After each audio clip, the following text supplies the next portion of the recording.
Hello interlink family members, మనకైతే just ఇప్పుడే ఒక పోస్ట్ అయితే వచ్చిందనమాట హాల్వింగ్కి సంబంధించి. దాని గురించి అప్రూవ్ అనేది వచ్చిందా రాలేదా అనేది క్లియర్గా అయితే ఇక్కడ మనం తెలుసుకుందాం. కాబట్టి వీడియో అనేది చాలా ఇన్ఫర్మేటివ్గా ఉండబోతుంది. స్కిప్ చేయకుండా లాస్ట్ వరకు చూడండి. వీడియోలోకి వెళ్ళే ముందు మన ఛానల్ తరపున ఒక రిక్వెస్ట్ అండి, వీడియో చూస్తున్న వాళ్ళందరూ సబ్స్క్రైబ్ చేసుకోండి మన ఛానల్ని. ఇంకా అందుకోకుండా ఈ వీడియోని మీ ఫ్రెండ్స్ అందరికి కూడా షేర్ చేయండి, వాళ్ళకు కూడా చాలా బాగా యూజ్ అవుతుంది అనమాట. సో ఇంకా మనం లేట్ చేయకుండా టాపిక్లోకి అయితే వెళ్ళిపోదాం. మనకి దీనికి సంబంధించి చూసుకుంటే డిఏఓకి సంబంధించి ఒక పోస్ట్ అయితే జస్ట్ ఇప్పుడే రావడం అయితే జరిగిందనమాట. ఇది అందరికీ తెలియాలి కాబట్టి నేను ఇప్పటికిప్పుడే వీడియో అనేది చేస్తున్నానండి. కాబట్టి ఇంకా మనం టాపిక్లోకి అయితే వచ్చేద్దాం. మనకి డిఏఓ నుంచి నిర్ణయం అనేది ఫైనల్గా రావడం అయితే జరిగిందనమాట. అంటే ఇక్కడ ఏం చెప్తున్నారంటే వీళ్ళు ఇంటర్లింక్ డిఏఓ అధికారికంగా ఆమోదించిందని అయితే చెప్తున్నారు. ఐటీఎల్జీ బేస్ రేట్ను 50% తగ్గించడం, అంటే ఇక్కడ హాల్వింగ్ అనేది పూర్తిగా అప్రూవ్ అయిపోయింది అని అయితే ఇక్కడ చెప్తున్నారనమాట. అంటే మనకి ఇప్పటి నుంచి కూడా హాల్వింగ్ అనేది స్టార్ట్ అవుతుంది. మనకు వచ్చేటటువంటి మైనింగ్ రేట్ అదంతా కూడా తగ్గుతుంది, ఒక 50% అని అయితే చెప్తున్నారనమాట. ఇప్పుడు ఇంకేమేమి చేంజెస్ అనేవి జరుగుతాయి అనేది చూద్దాం. ఇక్కడ ప్రతి మైనింగ్ సెషన్లో వచ్చేటటువంటి ఐటీఎల్జీ అర్థం, అంటే ఇక్కడ 50% ఇక్కడ తగ్గించడం అనేది జరుగుతుంది అనమాట. ఇది ఒక చేంజ్ అనేది జరుగుతుంది. అంటే దీని అర్థం ఏంటంటే మైనింగ్ చేయడం అనేది ఆపడం అనేది కాదనమాట, జస్ట్ మైనింగ్లో చేంజ్ అనేది రావడం అయితే జరిగింది. ఇంకా అందుకోకుండా యాప్లో కానీ సిస్టంలో కానీ ఎలాంటి చేంజెస్ అనేవి ఉండవు, ఎలాగా మారదనమాట యాప్ అనేది. నెక్స్ట్ బేస్ రేట్ మాత్రమే ఇక్కడ తగ్గించడం అనేది జరిగిందని అయితే చెప్తున్నారు. నెక్స్ట్ వచ్చేసి ఈ హాల్వింగ్ వల్ల వచ్చేటటువంటి లాభాలు అనేవి వాళ్ళైతే మెన్షన్ చేశారు, అవి కూడా చూద్దాం. ఇక్కడ ఏం చెప్తున్నారంటే ఇక్కడ స్కార్సిటీ అని అయితే చెప్తున్నారు. దీని గురించి ఇది పెరుగుతుందని అయితే చెప్తున్నారు.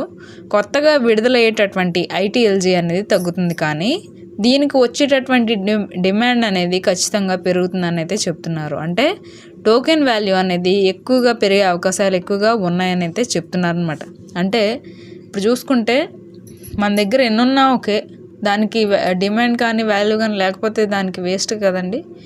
అలాగే ఇప్పుడు వీళ్ళు ఏం ఆలోచిస్తున్నారంటే మన దగ్గర తక్కువ ఉన్నా సరే వాటికి ఎక్కువ ప్రైస్ వచ్చేలాగా, ఎక్కువ వాల్యూ అనేది పెరిగే విధంగా వీళ్ళు ఈ యొక్క హాల్వింగ్ని అయితే తీసుకురావడం అయితే జరిగిందని అయితే చెప్తున్నారనమాట. దీనివల్ల ఖచ్చితంగా టోకెన్ ప్రైస్ అనేది ఇంక్రీజ్ అవుతుంది.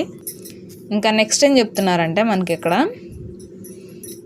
ఇన్ఫ్లేషన్ కంట్రోల్ అవుతుందని అయితే చెప్తున్నారు. అంటే ఎక్కువ టోకెన్స్ రావడం వల్ల విలువ అనేది తగ్గకుండా ఉంటుంది.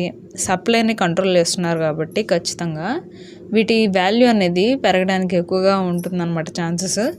ఇంకా అంతేకాకుండా కొత్త నెట్వర్క్కి సంబంధించి చూసుకుంటే వాటికి కూడా సరిపోయే విధంగా మొత్తం కాంపిటీషన్స్ అన్నీ కూడా, అంటే మిగతా కాంపిటేటర్స్ ఏవైతే ఉంటారో ఇట్లాగా టాప్గా ఉన్నటువంటి ప్లాట్ఫామ్స్కి మన ఇంటర్లింక్ కాంపిటీషన్ అనేది చాలా ఎక్కువగానే ఉంటుందని అనుకున్నాం కదండి. వాటితో సమానంగా ఉండాలంటే కొన్ని జరగాలి, కాబట్టి అవన్నీ కూడా చాలా బాగా జరుగుతాయని అయితే చెప్తున్నారనమాట. ఇంకా అందుకోకుండా ఏంటంటే లాంగ్ టర్మ్ వాల్యూ అనేది ఖచ్చితంగా బలపడుతుందని అయితే చెప్తున్నారు. దీనివల్ల మన ఐటీఎల్జీ అనేది మనకి షార్ట్ టైం పీరియడ్లో వచ్చేటటువంటి అమౌంట్ అయితే కాదు, దీనికైతే ఖచ్చితంగా టైం అనేది తీసుకుంది కదండి. ఇప్పటికీ 9 months కంప్లీట్ అయిపోతున్నాయి అనమాట. 9 monthsలోనే దగ్గరగా 5 million యూజర్స్ అయితే కమ్యూనిటీ మొన్నే కంప్లీట్ అవ్వటం అయితే జరిగింది. మంది ఇక్కడ కొంచెం లాంగ్ టర్మ్ అనే చెప్పుకోవాలి. అంతేకాకుండా లాంగ్ అయినా సరే చాలా ఫాస్ట్గానే గ్రో అయిందనే చెప్పుకోవాలన్నమాట. ఇంకా అంతేకాకుండా ఇక్కడ ఏం చెప్తున్నారంటే వీళ్ళు లాంగ్ టర్మ్ ప్రాజెక్ట్స్కి ఎక్కువ వాల్యూ అనేది ఉంటుంది, షార్ట్ టర్మ్ రివార్డ్స్కి ఎటువంటి వాల్యూ అనేది ఉండకపోవచ్చు అని అయితే ఇక్కడ క్లియర్గా అయితే చెప్తున్నారు. లాంగ్ టర్మ్ ఉన్నటువంటి ప్లాట్ఫామ్స్కి మాత్రమే సస్టైనబుల్ ఎసెట్గా మారుతుంది, వాటికే స్టేబిలిటీ అనేది ఎక్కువగా ఉంటుందని అయితే ఇక్కడ చెప్పడం అయితే జరుగుతుంది అనమాట. నెక్స్ట్ ఏం చెప్తున్నారంటే ఫెయిర్నెస్ గురించి, అంటే మనకి జరిగేటటువంటి ఇంప్రూవ్మెంట్స్ గురించి కూడా ఇక్కడ చెప్తున్నారు. ఈ యొక్క హాల్వింగ్ స్టార్ట్ అయిన తర్వాత ఏం జరుగుతుంది అనేది ఇక్కడ చెప్తున్నారనమాట. అన్ని హ్యూమన్ నోట్స్కు ఒకేలాగా వర్తిస్తుంది ఇదైతే. అంటే ఒకళ్ళకి హాల్వింగ్ లాగా తగ్గించి ఒకళ్ళకి పెంచడం అనేది ఏముండదు. ఇక్కడ అందరూ కూడా సమానమే, అందరికీ సేమ్ ఒకేలాగే ఉంటుంది. అందరికీ 50% తగ్గిస్తారని అయితే చెప్తున్నారు.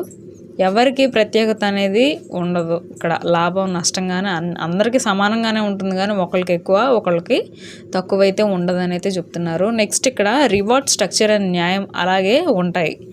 ఇప్పుడు మనకి హెచ్సిఏ స్కోర్ అనేది మన యాక్టివిటీని బిల్డ్ చేసుకొని మనం చేసుకుంటే అప్పుడు దాన్ని బేస్ చేసుకొని మన హెచ్సిఏ స్కోర్ అనేది ఒక్కొక్కరికి ఒక్కొక్కలాగా ఉంటుంది. కానీ ఇక్కడ హాల్వింగ్ అనేది అలా ఏం ఉండదండి, అందరికీ కూడా సమానంగా ఉండడం అయితే జరుగుతుందని అయితే ఇక్కడ క్లియర్గా చెప్పారు. అందరికీ 50% వర్తిస్తుంది అనమాట. ఇంకా నెక్స్ట్ ఏం చెప్తున్నారంటే ఒక ఉదాహరణ కూడా ఇక్కడ మనకి చెప్పడం అయితే జరిగింది. అంటే హాల్వింగ్ గురించి ఇక్కడ రోజుకి మీకు ఒక 10 ITLG వస్తున్నాయి అనుకోండి, మీకు నిన్నటి వరకు 10 వచ్చి హాల్వింగ్ స్టార్ట్ అయిన తర్వాత 5 మాత్రమే వస్తాయి. అంటే 5 వస్తాయని కాదు, ఇక్కడ ఇప్పుడు సెషన్కి వచ్చేసి మీకు ఒక 100 వస్తున్నాయి అనుకోండి ITLG tokens. Next halving start అయిన తర్వాత 50 మాత్రమే మీరు తీసుకుంటారనమాట. కాబట్టి ఇదేనండి హాల్వింగ్ అంటే అర్థం. కాబట్టి క్లియర్గా అయితే అర్థమవుతుంది కదా. ఇప్పటి వరకు కూడా ఇదైతే ప్రాసెస్లో ఉంది, ఇప్పటి నుంచి అప్రూవ్ అయిపోయింది. కాబట్టి ఇప్పటి నుంచి కూడా మనకి చాలా టోకెన్స్ అనేవి తగ్గుతూ వస్తూ ఉంటాయి అన్నమాట. ఇదైతే గమనించాలి. దీనివల్ల చాలా లాభాలు అయితే ఉన్నాయని అయితే చెప్తున్నారు. కాబట్టి మనం ఎవరో కూడా డిసప్పాయింట్ అయ్యే అవకాశం అయితే ఇక్కడ లేదనమాట. ఎందుకంటే సప్లై అనేది చాలా తగ్గుతుంది, టోకెన్స్ కొరత అనేది తగ్గుతుంది. కాబట్టి తక్కువగానే ఉంటాయి ఎక్కడ చూసుకున్నా. అంటే లక్షలు అందరికీ, మరి లక్షలు కాదులేండి, అంటే అందరికీ ఎక్కువ ఉన్నాయనుకోండి వాటికి వాల్యూ అనేది చాలా తక్కువగా ఉంటుంది. అదే తక్కువగా ఉన్నాయనుకోండి టోకెన్స్, వాటి వాల్యూ అనేది ఎక్కువగా ఉంటుంది అనమాట. అలా చూసుకుంటే చాలా వాల్యూ అనేది పెరిగే అవకాశం ఎక్కువగా ఉందని అయితే ఇక్కడ చెప్పడం అయితే జరుగుతుంది అనమాట. ఇంక అంతేకాకుండా చూసుకుంటే మనకి December 28న వీసా కార్డ్స్కి సంబంధించి ఒక అఫీషియల్ అప్డేట్ అనేది రాబోతుంది. కాబట్టి ఆ రోజు మనకు అసలు వీసా కార్డ్స్ అనేవి ఎలా ఇస్తారు, మనం ఎలా అప్లై చేయాలి ఏంటనేది క్లియర్గా అయితే చూద్దామండి. ఇప్పుడైతే హాల్వింగ్ అనేది స్టార్ట్ అయిపోతుంది అనమాట, అప్రూవ్ అయింది. కాబట్టి ఇంకా మనం ఏం చేయాలంటే మనకు వచ్చేటటువంటి టోకెన్స్ అనేది చాలా తగ్గుతాయి. కాబట్టి రిఫర్స్ చేస్తూ ఉండాలి, యాక్టివ్గా ఉండడానికి ట్రై చేయాలి. ఇంకా ఇక్కడ చూసుకుంటే మనకి గ్రూప్ మైనింగ్స్లో వచ్చేటటువంటి కాయిన్స్ని మనం అసలు పోగొట్టుకోకూడదు. ఎందుకంటే మనకి చాలా టోకెన్స్ని వీళ్ళు తగ్గిస్తున్నారు. కాబట్టి మనం వాటిని కొరతని వేరే విధంగా ఏదైతే ఉంటాయో పోయిన టోకెన్స్ వాటి ప్లేస్లో కొత్త టోకెన్స్ని సంపాదించడానికి మనం చాలా లాజిక్గా అయితే ఆలోచిస్తూ ఉండాలన్నమాట. అందరికీ కూడా హ్యాపీ క్రిస్మస్ అండి. ఇంకా సెక్యూరిటీ గ్రూప్ మైనింగ్స్లో ఎవరన్నా లేకపోతే వెంటనే జాయిన్ అవ్వండి. నాకైతే చాలామంది పర్సనల్గా మెసేజ్ చేస్తున్నారు. నేను ఆల్రెడీ 5 గ్రూప్స్ అయితే క్రియేట్ చేసేసాను, చాలామందిని అయితే జాయిన్ చేశానండి. మళ్ళీ చెప్తున్నాను, చాలామంది అయితే అడుగుతున్నారు. మళ్ళీ ఇప్పుడు నా దగ్గర అయితే ప్లేస్ లేదు, అదైతే మీరు ఒకసారి గమనించాలి.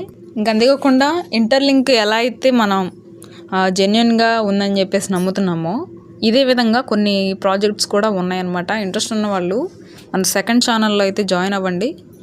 ఆ ఛానల్లో అయితే కొన్ని ప్లాట్ఫామ్స్ గురించి కూడా చెప్పడం అయితే జరిగిందనమాట. వాటి గురించి మీరు తెలుసుకొని జాయిన్ అవ్వచ్చు. కాబట్టి ఇదైతే గమనించండి.